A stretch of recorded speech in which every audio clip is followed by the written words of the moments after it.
পরকীয়া প্রতিরোধে ইসলামের ৮ নির্দেশনা। মানবজীবনের সবচেয়ে পবিত্র ও গুরুত্বপূর্ণ বন্ধন হল পরিবার। একটি সুস্থ, শান্তিপূর্ণ ও আদর্শ সমাজ গঠনের মূল ভিত্তি হচ্ছে একটি সুশৃঙ্খল পরিবার, আর সেই পরিবারের ভিত্তি হল বৈধ বৈবাহিক সম্পর্ক। কিন্তু বর্তমান সময়ে নৈতিক অবক্ষয়, সামাজিক যোগাযোগ মাধ্যমের অপব্যবহার, অশ্লীল সংস্কৃতির বিস্তার এবং ধর্মীয় মূল্যবোধের অবক্ষয়ের ফলে পরকীয়ার মতো জঘন্য অনৈতিক সম্পর্ক সমাজে উদ্বেগজনক হারে বৃদ্ধি পাচ্ছে। এর ফলে ভেঙে যাচ্ছে অসংখ্য পরিবার, ক্ষতিগ্রস্ত হচ্ছে সন্তানদের ভবিষ্যৎ এবং নষ্ট হচ্ছে সামাজিক শান্তি ও পারস্পরিক বিশ্বাস। পরকীয়া কি? পরকীয়া বলতে বৈবাহিক সম্পর্ক থাকা অবস্থায় স্বামী বা স্ত্রী কর্তৃক নিজের বৈধ জীবনসঙ্গী ছাড়া অন্য কারো সঙ্গে প্রেম, আবেগ, অন্তরঙ্গতা বা অবৈধ যৌন সম্পর্কে জড়িয়ে পড়াকে বোঝায়। ইসলামের দৃষ্টিতে এটি ব্যভিচারের অন্তর্ভুক্ত এবং মারাত্মক অপরাধ। ১. ব্যভিচারের যাবতীয় উপকরণ থেকে বেঁচে থাকার নির্দেশ। ইসলাম শুধু ব্যভিচার নিষিদ্ধ করেনি, বরং তার দিকে নিয়ে যায় এমন সকল পথও নিষিদ্ধ করেছে। আল্লাহ তাআলা বলেন, আর তোমরা ব্যভিচারের নিকটেও যেও না। নিশ্চয়ই তা অশ্লীল কাজ এবং অত্যন্ত নিকৃষ্ট পথ। সূরা ইসরা আয়াত ৩২। এই আয়াতে অবৈধ প্রেম, গোপন সম্পর্ক, অশালীন বার্তা আদান প্রদান, অনৈতিক মেলামেশা কিংবা এমন যে কোনো আচরণ যা ব্যভিচারের দিকে নিয়ে যায়, সবই নিষিদ্ধ ঘোষণা করা হয়েছে। ২. দৃষ্টি সংযত রাখার নির্দেশ। পরকীয়ার সূচনা প্রায়ই অনিয়ন্ত্রিত দৃষ্টি থেকে হয়। তাই ইসলাম নারী পুরুষ উভয়কেই দৃষ্টি সংযত রাখার নির্দেশ দিয়েছে।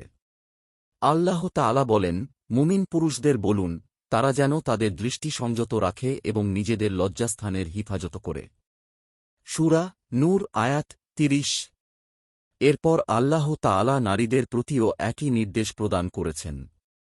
আর মুমিন নারীদের বলুন, তারা যেন তাদের দৃষ্টি সংযত রাখে এবং নিজেদের পবিত্রতা রক্ষা করে। সূরা নূর আয়াত ৩১। দৃষ্টি সংযম মানুষের অন্তরকে পবিত্র রাখে এবং অবৈধ আকর্ষণ থেকে রক্ষা করে। ৩. একাকী নির্জনে অবস্থান নিষিদ্ধ। ইসলাম পরপুরুষ ও পরনারীর নির্জনে একত্রে অবস্থান করতে নিষেধ করেছে। রাসূলুল্লাহ সাল্লাল্লাহু আলাইহি ওয়াসাল্লাম বলেছেন, কোনো পুরুষ যেন কোনো নারীর সঙ্গে নির্জনে অবস্থান না করে, কারণ তখন তাদের তৃতীয়জন হয় শয়তান। তিরমিজি হাদিস নং 2165। এই হাদিস আমাদের শিক্ষা দেয় যে অনেক বড় অপরাধের সূচনা হয় ছোট ছোট অসতর্কতা থেকে। ৪. লজ্জাশীলতা ঈমানের অংশ। পরকীয়া প্রতিরোধে লজ্জাশীলতা অত্যন্ত কার্যকর ভূমিকা পালন করে। রাসূলুল্লাহ বলেছেন, লজ্জাশীলতা ঈমানের একটি শাখা। সহিহ বুখারী হাদিস নং ৯। লজ্জাবোধ মানুষকে অশ্লীলতা ও অনৈতিকতা থেকে দূরে রাখে। ৫. বিবাহকে সহজ করার নির্দেশ। অবৈধ সম্পর্ক প্রতিরোধে ইসলাম বৈধ বিবাহকে উৎসাহিত করেছে। আল্লাহ তাআলা বলেন, তোমাদের মধ্যে যারা অবিবাহিত, তাদের বিবাহ সম্পন্ন করে দাও। সূরা নূর আয়াত ৩২। বিবাহ মানুষের চরিত্রকে সংযত রাখে এবং অবৈধ সম্পর্কের প্রবণতা কমিয়ে দেয়। ৬. স্বামী স্ত্রীর পারস্পরিক অধিকার আদায়। পরিবারে ভালোবাসা, সম্মান, আন্তরিকতা ও দায়িত্ববোধ বজায় থাকলে পরকীয়ার ঝুঁকি অনেকাংশে কমে যায়। আল্লাহ তাআলা বলেন, আর তাঁর নিদর্শনসমূহের মধ্যে রয়েছে যে, তিনি তোমাদের জন্য তোমাদের মধ্য থেকেই সঙ্গিনী সৃষ্টি করেছেন, যাতে তোমরা তাদের কাছে প্রশান্তি লাভ করো। আর তিনি তোমাদের মধ্যে সৃষ্টি করেছেন ভালোবাসা ও দয়া। সূরা রুম আয়াত ২১। এই আয়াত দাম্পত্য জীবনের প্রকৃত উদ্দেশ্য, প্রশান্তি, ভালোবাসা ও পারস্পরিক সহমর্মিতার শিক্ষা দেয়। ৭. অশ্লীলতা ও অপসংস্কৃতি থেকে দূরে থাকা। বর্তমান যুগে অশ্লীল সিনেমা, অনৈতিক ওয়েবসাইট, সামাজিক যোগাযোগ মাধ্যমের অপব্যবহার এবং অশালীন বিনোদন পরকীয়ার অন্যতম কারণ। তাই এসব থেকে দূরে থাকা অত্যন্ত জরুরি। আল্লাহ তাআলা বলেন, নিশ্চয়ই যারা চায় যে মুমিনদের মধ্যে অশ্লীলতা ছড়িয়ে পড়ুক, তাদের জন্য দুনিয়া ও আখিরাতে রয়েছে যন্ত্রণাদায়ক শাস্তি।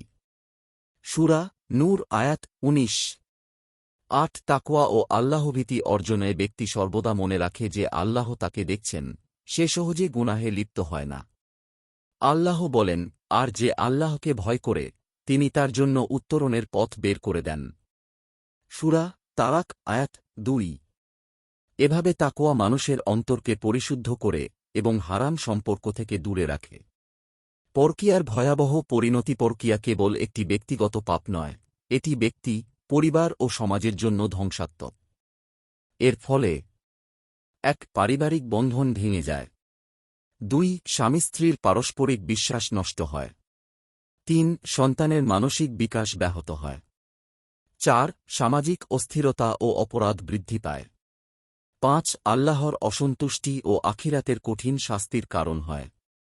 অতএব পরকীয়া প্রতিরোধে শুধু আইন নয়, বরং ঈমান, তাকওয়া, আত্মসংযম, পারিবারিক মূল্যবোধ এবং ইসলামী নৈতিকতার চর্চা অপরিহার্য। পরকীয়া একটি পরিবার, সমাজ ও সভ্যতার জন্য মারাত্মক হুমকি। ইসলাম মানবজাতির কল্যাণে এমন একটি জীবন ব্যবস্থা প্রদান করেছে, যেখানে দৃষ্টি সংযম, লজ্জাশীলতা, বৈধ বিবাহ, পারস্পরিক দায়িত্ববোধ, আল্লাহভীতি এবং নৈতিক চরিত্র গঠনের মাধ্যমে পরকীয়ার সব পথ রুদ্ধ করা হয়েছে। একজন প্রকৃত মুমিন কখনও সাময়িক আবেগ বা পার্থিব মোহের কাছে নিজের ঈমান, পরিবার ও সম্মানকে বিসর্জন দিতে পারে না। আল্লাহ তাআলা আমাদের সবাইকে পবিত্র জীবনযাপন এবং হারাম সম্পর্ক থেকে বেঁচে থাকার তৌফিক দান করুন। আমিন। আপনার একটি শেয়ার হয়তো কারও জীবন বদলে দিতে পারে। সাদকায়ে জারিয়া সওয়াব পেতে ভিডিওটি শেয়ার করুন। সোর্স: ইসলামী জীবন, কালের কণ্ঠ।